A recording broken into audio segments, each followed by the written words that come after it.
नमस्कार, मैं प्रतिभा चौहान हमारे YouTube चैनल लीगल विंग्स में आप सभी का स्वागत करती हूँ। जैसा कि आप सभी जानते हैं, बिहार की वैकेंसी और मध्य प्रदेश की वैकेंसी बिल्कुल आ चुकी है, कमर कस लेनी है। इसी के लिए अब हम स्टार्ट करते हैं हमारा फर्स्ट सब्जेक्ट जो कि है इंडियन एविडेंस एक्ट। ठीक है, सबसे पहले हम इसकी इंपॉर्टेंस को जान लेते हैं। आप इधर देख रहे होंगे कैमरे में, इधर बोर्ड पे जो MP है वहां पर ये 15 नंबर का प्री एग्जाम में आता है। ठीक है, दिया हुआ है नोटिफिकेशन में। यूपी में ये 15 नंबर का वेटेज रखता है, बिहार में 6 से 8 नंबर का है इंडियन एविडेंस एक्ट अकेला एक सब्जेक्ट, और राजस्थान में 6 से 8। और स्पेशल फोकस मैं आपका करना चाहूंगी पिछले साल के 2019 में जो आरजेएस का मेंस हुआ था, क्योंकि आरजेएस में सिविल में भी एविडेंस एक्ट को डाला गया है एंड क्रिमिनल में भी एविडेंस एक्ट को डाला गया है। ठीक है, क्रिमिनल पेपर्स में तो दोनों पेपर के मेंस को मिलाकर के ये हो गया था अकेला 45 से 50 नंबर का। ठीक है, तो 200 नंबर में से 200 का सिविल क्रिमिनल का 200 का पेपर हुआ, 200 में से अगर कोई सब्जेक्ट अकेला 50 नंबर का आ रहा है तो आप देख लीजिए इसकी इंपॉर्टेंस कितनी है। क्लियर? तो ये तो हुई इसकी इंपॉर्टेंस, नंबर ऑफ वेटेज, और ये बहुत इंपॉर्टेंट है, आपके हर जगह काम आएगा। बहुत बड़ा है, इसे एक वीडियो में कवर नहीं होगा क्योंकि ये पार्ट्स में आएगा। ठीक है, तो चलिए सबसे पहले स्टार्ट करते हैं इंडेक्स। इंडेक्स हर सब्जेक्ट का बहुत जरूरी होता है। क्यों जरूरी होता है कि जैसे आप कहीं भी जाते हैं तो उसका मैप देखते हैं, प्लान देखते हैं, उसी तरह से ये एक एक्ट भी क्या है, एक जगह है। जैसे कॉन्टिनेंट्स होते हैं, है ना, उस तरह से एक जगह है। आप इसमें जाने से पहले अगर आप इंडेक्स देखते हैं तो प्री में जो MCQ सॉल्व करेंगे, एक तो डायरेक्ट चैप्टर वाइज क्वेश्चन आता है, दूसरा क्या होता है कि वहां से आपको हेल्प मिल जाएगी। जो मान लीजिए पूछा है कि चैप्टर 3 में क्या है, या चैप्टर 3 के सेक्शंस पूछे हुए हैं और आपको ये दिया, ये दिए, ये सेक्शन दिया और एक ऑप्शन दिया ये वाला।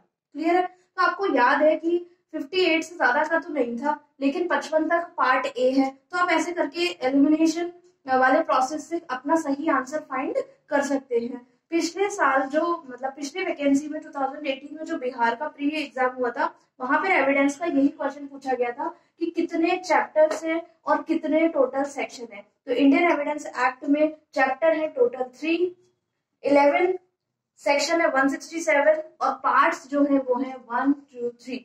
तो हम रिपीट करेंगे, 3 पार्ट्स हैं, 11 चैप्टर्स हैं एंड 167 सेक्शंस हैं। क्लियर? सबसे पहले हम देखते हैं इंडेक्स को।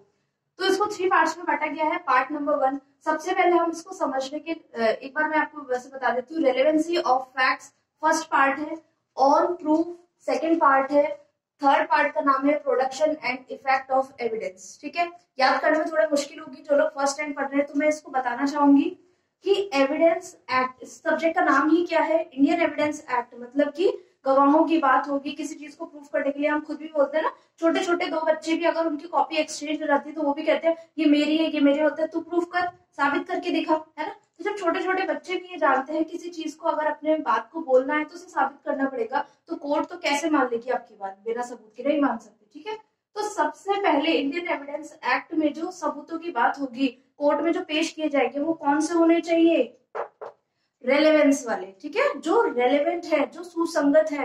मान लीजिए एक कोई बच्चा कॉलेज में आया या नहीं आया, किसी केस में उसकी अटेंडेंस को लेकर क्वेश्चन मार्क है। ठीक है, तो वो अपनी अटेंडेंस से रेलेवेंट जो है, उसके जो उससे सुसंगत है, मतलब कि उसकी बस की टिकट हो सकती है, कैमरे की कोई फुटेज हो सकती है, या अटेंडेंस रजिस्टर हो सकता है, क्लास के नोट्स हो सकते हैं, और फ्रेंड्स की गवाही हो सकती है। तो वही चीज क्या है इसमें, रेलेवेंट है। अब वो बोले कि रात को मैंने लड्डू खाए थे, तो वो चीज रेलेवेंट है? नहीं, वो इरेलेवेंट है। तो याद रखिए, सबसे पहले एविडेंस एक्ट में जो पहला पार्ट है वो यही कहता है कि रेलेवेंसी ऑफ फैक्ट्स, जो फैक्ट किसी केस से रिलेवेंट है वही लिए जाएंगे।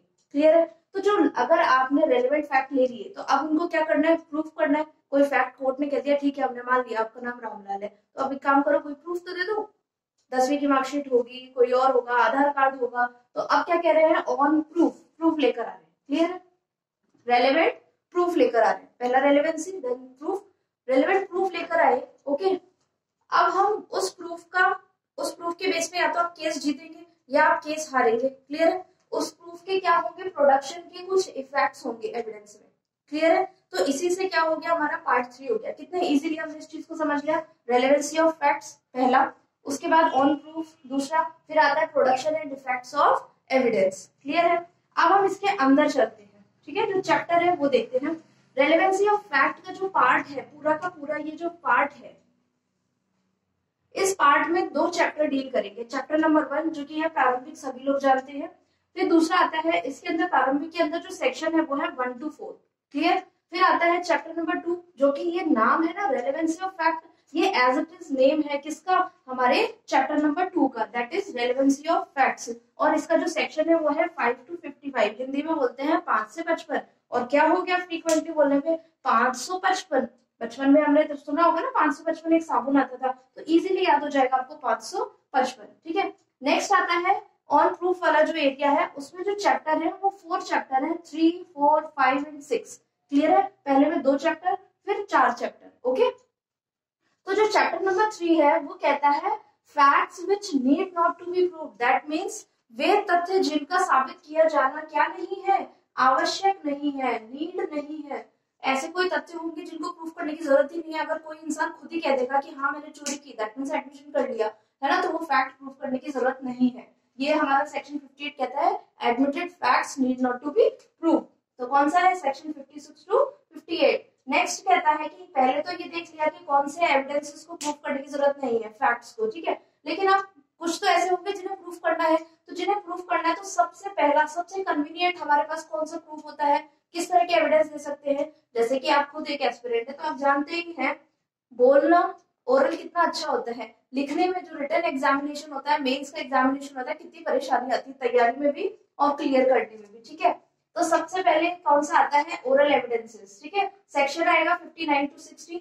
देन आता है 5 नंबर पे डॉक्यूमेंट्री एविडेंसेस, इसका जो एरिया है वो है 61 to 98। ओके। फिर आता है exclusion of oral by documentary evidences. Exclusion, अपवर्जन, माफ करना, मना करना, किस चीज को मना कर दिया है यहाँ पर, ओरल एविडेंसेस को मना कर दिया है लेने के लिए। किसको लिया जाएगा, ओनली डॉक्यूमेंट्री अलाउ किए जाएंगे, ओरल मना कर दिया गया। कौन सा है, सेक्शन 91 से लेकर 100 तक। क्लियर है। नेक्स्ट हमारे पास आता है, नेक्स्ट हमारे पास है पार्ट नंबर 3, जिसका हमने क्या था, जो रेलेवेंट फैक्ट्स थे उन्हें प्रोड्यूस किया, प्रोडक्शन किया और उसका इफेक्ट अब हम देखेंगे। ठीक है। तो सबसे पहले है चैप्टर नंबर 7, जो कि कहता है बर्डन ऑफ प्रूफ, आखिर किस पर है। चलिए हमने देख तो लिया ओरल देना है, डॉक्यूमेंट्री देना है, कब ओरल नहीं देना है, लेकिन चलो ये बताओ कि आखिर किसको देना है। ये जो सबूत का भार आएगा, बर्डन ऑफ प्रूफ है, वो है किसके ऊपर, वो हमें बताता है चैप्टर नंबर 7। और इसका सेक्शन का एरिया है 101 से लेकर के 114A। क्लियर। नेक्स्ट हमारे पास आता है एस्टोपल, बर्डन ऑफ प्रूफ। अब कोर्ट किन्हीं को मना कर देगी, बिल्कुल नहीं नहीं नहीं, कोई प्रूफ देने की जरूरत नहीं है, आपको मुकरने नहीं दिया जाएगा, तो वो लगा दिया स्टॉप। ठीक है, स्टॉप, स्टॉप कर दिया, आपको रोक दिया। सेक्शन 115 से लेकर 117 तक। ठीक है। फिर उसके बाद आता है ऑफ विटनेसेस, विटनेस की बात की जाएगी कि कौन विटनेस होगा, कितने विटनेस होंगे, कौन कैपेबल है, कौन कैपेबल नहीं है, तो वो बात करता है चैप्टर नंबर 9, विटनेसेस की बात करता है 118 से लेकर 134 तक। ठीक है। अब आप कोर्ट में बताइए, कोर्ट में विटनेस को बुलाया समन देकर के, विटनेस आए तो क्या उनकी शक्ल देखनी है, नहीं, क्या करना होता है, उनका एग्जामिनेशन पूछना होता है, परीक्षा करनी होती है, किसकी, विटनेसेस की, उनकी सत्यता को जांचना होता है। ठीक है। 135 से लेकर 166 तक। और लास्ट में आता है हमारे पास चैप्टर नंबर 11, जो कि क्या है, improper admission and rejection of evidences. मतलब अगर कोई गलत तरीके से इम्प्रॉपर एडमिशन ले लिया है या किसी एविडेंस को रिजेक्ट कर दिया है, तो उसका क्या इफेक्ट होगा, सेक्शन 167 हम देखते हैं। ठीक है। ये तो हुआ आपका एविडेंस का एरिया, इंडेक्स का एरिया। ठीक है। यहां से देख लीजिए, किसी भी स्टेट के एग्जाम में अगर इंडियन एविडेंस एक्ट आपके सब्जेक्ट में है और आपके पास समय कम है, तो कुछ भी ना पढ़ के जा सको तो कम से कम एक तो ये चैप्टर नंबर 2, चैप्टर नंबर 3, 5, इतना तो जरूर पढ़ लेना। मैं इसको दूसरे कलर के पेन से लिख के, चैप्टर नंबर 7, 9, 10, 5 एंड 2 बहुत ही हरी है, नहीं कर सकते, इतना जरूर कर जाना। आधे से ज्यादा पूरा पेपर जो होगा ना आपका एविडेंस एक्ट का, वो यहीं से बन जाएगा। ठीक है। चलिए नेक्स्ट हम इसको क्लीन कर लेते हैं, फिर हम इसके अंदर की ओर देखेंगे। आज की वीडियो में हाँ, तो आपने देखा जैसे कि अभी हमने इंडेक्स कंप्लीट किया है। अब हम देखेंगे कुछ इंपॉर्टेंट ऐसे 10 फैक्ट्स, 10 बातें हम ऐसी देखेंगे जो कि एविडेंस एक्ट में, बेयर एक्ट का हिस्सा नहीं है। बेयर एक्ट आप खरीद के लाते हैं, उसमें ये चीज बातें नहीं है, लेकिन बहुत बहुत ज्यादा इंपॉर्टेंट है। एग्जाम में कई बार, कई डिफरेंट डिफरेंट स्टेट के एग्जाम में आई हुई है। ठीक है, तो सबसे पहले हम स्टार्ट करते हैं यही पॉइंट। कितने पार्ट्स है, कितने चैप्टर एंड कितने सेक्शन है, एक बार फिर से रिवाइज हो जाएगा। 3 पार्ट्स, 11 चैप्टर एंड 167 सेक्शंस। ठीक है, बिहार के एग्जाम में आया हुआ है और भी कई स्टेट के एग्जाम में आया हुआ है। फिर है ये सबसे पहले एक्ट नंबर कौन सा है, तो हम यहाँ देखते हैं एक्ट नंबर 1 है ये। ठीक है, फिर दूसरा ये जो एविडेंस वर्ड है वो लैटिन टर्म एविडेयर से आया है, जिसका मतलब होता है to show clearly. To show clearly का मतलब होता है साफ साफ दिखाना। क्या दिखाना, कि उसने ऑफेंस किया है या इसने ऑफेंस नहीं किया है। ठीक है, फिर आता है इसकी एनफोर्समेंट डेट। आप सभी जानते हैं कितनी इंपॉर्टेंट होती है ये। हर स्टेट में एग्जाम में कहीं ना कई बार किसी ना किसी सब्जेक्ट्स की एनफोर्समेंट डेट पूछी जाती है। तो ये एनफोर्स हुआ था 1 सितंबर 1872 को। इसी के साथ कौन सा एक्ट है जो इसी सेम डेट में एनफोर्स हुआ है, वो है इंडियन कॉन्ट्रैक्ट है। ठीक है, सेम डेट है, सेम डेट है यही वाली। उसके बाद आता है फादर की। जब हम बात करते हैं, अभी ओडिशा जुडिशरी का जो दिसंबर में एग्जाम हुआ था, जिसका भी मेंस चल रहा है, कल परसों से मेंस हो रहे हैं, वो उसमें आया था ये क्वेश्चन कि फादर कौन है, तो है सर जेम्स फिट्ज स्टीफन इसके फादर है। फादर मतलब जो ड्राफ्टिंग कमिटी थी जिसमें ये ड्राफ्ट किया था एविडेंस एक्ट, तो वो उसके जो चेयरमैन थे सर जेम्स फिट्ज स्टीफन, और उन्हीं को क्या बोलते हैं, फादर बोलते हैं। ठीक है, चलिए नेक्स्ट जो है हमारे पास वो है किस तरह का है ये है। तो ये तो इतना हॉट क्वेश्चन है, कई बार एग्जाम में आया हुआ है। लेक्स फोरी टाइप का है। लेक्स फोरी को आप याद रख सकते हैं, लॉ। लेक्स का मतलब क्या होता है, लॉ। किस चीज के लिए है, फॉर, आई को हटा दो, for law for the court. इस पूरी लाइन से आपको याद हो जाएगा। और जिन जिन बच्चों का अभी तक गलत होता था, लेक्स लोकाय एंड लेक्स फोरी में कंफ्यूजन होते थे वो लोग, तो अब वो कंफ्यूज नहीं होंगे। लेक्स मतलब लॉ फॉर दी कोर्ट, तो कोर्ट की हेल्प के लिए जो लॉ है, जैसे कि एविडेंस एक्ट प्रक्रिया बताता है, सीआरपीसी, सीपीसी, लिमिटेशन, ये सब किसकी हेल्प करते हैं, कोर्ट की हेल्प करते हैं, प्रोसीडिंग्स में हेल्प करते हैं। और जो लेक्स लोकाय होते हैं वो पर्सन के लिए होते हैं, लोकल लैंड के लिए होते हैं, जैसे कि फैमिली लॉ, कॉन्ट्रैक्ट, टीपीए। कहीं भी कॉन्ट्रैक्ट में दिखा कि इतने दिन में समन जाएगी, इतने दिन में वो आएगा, पार्टी नहीं आई तो अटैचमेंट हो जाएगा, ये हो जाएगा, वो हो जाएगा, नहीं है ना। उसके बाद हम देखते हैं कि किस तरह का है, प्रोसीजरल लॉ है। ठीक है, एक होता है सब्सटैंटिव और एक होता है प्रोसीजरल, तो ये है प्रोसीजरल काइंड का। दूसरा है ये रूल्स किस तरह के चलेंगे सिविल एंड क्रिमिनल प्रोसीडिंग्स में एविडेंस को लेने के। जो तराजू होता है ना हाथ में, न्याय की देवी के हाथ में तराजू, वो किस लिए है, तोलने के लिए, भार तोलने के लिए। तो सिविल में जो प्रोसीडिंग्स के रूल रहते हैं एविडेंस देने के, वो होते हैं रूल ऑफ प्रीपोंडरेंस। क्या होते हैं, रूल ऑफ प्रीपोंडरेंस। इसका क्या मतलब होता है, 49:51। दैट मीन्स मान लीजिए ये एक पार्टी है ए, ये एक पार्टी है बी, इसने दिए हैं 49 सबूत अपने फेवर में, बी ने दिए हैं 51, तो किसका पलड़ा भारी है, 51 का पलड़ा भारी है। देखते हैं ना भार, तो इसका भार ज्यादा भारी है, तो इसका मतलब ये जीत गया। ये रूल किसमें चलता है, सिविल के मामलों में चलता है। जो ज्यादा एविडेंस देगा रेलेवेंट वाले, वो जीत जाएगा। ठीक है, नेक्स्ट आता है क्रिमिनल। क्रिमिनल मैटर्स की जब हम बात करते हैं, तो यहाँ चलता है प्रूफ बियॉन्ड रीजनेबल डाउट्स। इसका मतलब क्रिमिनल मैटर्स में आपको कैसे प्रूफ करना है, बियॉन्ड रीजनेबल डाउट, मतलब आपके पास कोई डाउट करने की गुंजाइश ही ना हो। ऐसा होना चाहिए कि इस पे डाउट करने का कोई मतलब ही नहीं बनता है। तो ये इसको हमने शो किया है 0:100। देखिए 0:100, इसका मतलब एक पार्टी के फेवर में तो 0 एविडेंस, नो, और दूसरी पार्टी के फेवर में 100%। तो ये होता है क्रिमिनल का रूल। ठीक है, नेक्स्ट जो हमारे पास है 9 और 10, टॉप 10 की हमने बात की थी। इनमें से कोई भी ऐसा टॉपिक नहीं है जो यूजलेस है, जिसमें से क्वेश्चन नहीं आया हो आज तक। ठीक है, ये सारे वो है जिनमें से क्वेश्चन आए हुए हैं। तो नेक्स्ट है हमारे पास पॉइंट नंबर 9, वो कहता है गोल्डन रूल। ठीक है, गोल्डन रूल की जब हम बात करते हैं तो ये 3 है इसके गोल्डन रूल। सबसे पहले एविडेंस जो दिया जाना है वो हमेशा और हमेशा मैटर इन इशू में दिया जाएगा। मतलब कि जिस पर केस चल रहा है, जो मैटर कोर्ट में अभी चल रहा है, उसी मैटर में आपको क्या देने हैं, एविडेंसेस देने हैं। ठीक है, अभी हम अंदर जब हम डिटेल में बात करेंगे, सेक्शन आएगा 43, तो उसमें है कि कौन से केसेस रेलेवेंट है, कौन से इरेलेवेंट है। उसके इलस्ट्रेशन वेरी इंपॉर्टेंट, जो अभी थोड़ी देर पहले मैंने वीडियो भी अपलोड किया है, ठीक है। नेक्स्ट है बेस्ट एविडेंस देना है हमें। कैसा देना है? Best evidence. ओके, तो इसी से कोरिलेट करता हुआ हमारा है एविडेंस मस्ट बी डायरेक्ट होना चाहिए, नॉट हेयर से।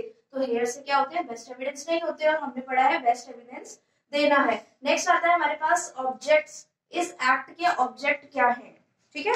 और फिर जैसे ऑब्जेक्ट होते हैं उसके बाद हमारा बेयर एक्ट स्टार्ट हो जाता है। तो इस एक्ट के 3 ऑब्जेक्ट हैं। सबसे पहले टू स्टॉप प्रोटेक्टेड प्रोसीडिंग्स। आपको दिख रहा है प्रोट्रैक्टेड प्रोसीडिंग्स। क्या होता है ये प्रोट्रैक्टेड प्रोसीडिंग्स? लंबी चलने वाली प्रक्रिया, मतलब स्टॉप करना है, टू स्टॉप। अगर हम एविडेंस नहीं देंगे, कोई भी पक्षकार एविडेंस नहीं देगा, तो कोर्ट किसी नतीजे पर नहीं पहुंच पाएगी, और अगर कोर्ट नतीजे पर नहीं पहुंच पाती है तो प्रक्रिया बहुत लंबी चली जाएगी। वैसे भी हमारे केसेस कितने लंबे चलते हैं आप देखते ही हैं, ठीक है। तो इस तरह की प्रोसीडिंग्स को रोकने के लिए क्या बनाया गया है? इंडियन एविडेंस एक्ट बनाया गया है। क्लियर। नेक्स्ट आता है टू रिमूव अनसर्टेनिटी, अनिश्चितता, मतलब शायद इसने ऑफेंस किया होगा, शायद इसने किया होगा। तो जो ये वर्ड है शायद, इस शायद को हटाने के लिए कौन सी चीज लेकर आए हैं? इंडियन एविडेंस एक्ट, जो क्या करे? पुख्ता करे आपके सबूतों को कि आपने ही, इसने ऑफेंस किया है या इसने ऑफेंस नहीं किया। तो to remove uncertainty. Clear. Next आता है टू मेंटेन यूनिफॉर्मिटी। यूनिफॉर्मिटी का मतलब सब रूल ऑफ लॉ है हमारे हिंदुस्तान में। कौन सा है? Rule of law. क्लियर है। सबसे ऊपर कौन है? लॉ। लॉ सबसे ऊपर है, तो क्या मेंटेन करना है? यूनिफॉर्मिटी मेंटेन करनी है। क्लियर है? ओके, चलिए ये हमने अब क्लीन कर दिया आपके लिए। आप चाहें तो इसका स्क्रीनशॉट ले सकते हैं, पहले समझने पे ध्यान दीजिए। इसका स्क्रीनशॉट ले लीजिए, और इसका पीडीएफ जो है हमारे टेलीग्राम चैनल पे आपको अवेलेबल हो जाएगा, ठीक है। आप हमारे टेलीग्राम चैनल को भी ज्वाइन कर सकते हैं, और कंटिन्यू स्टडी के लिए भी आप हमारे चैनल को सब्सक्राइब कर लीजिए, लाइक कर लीजिए। ओके, नमस्कार, थैंक यू सो मच।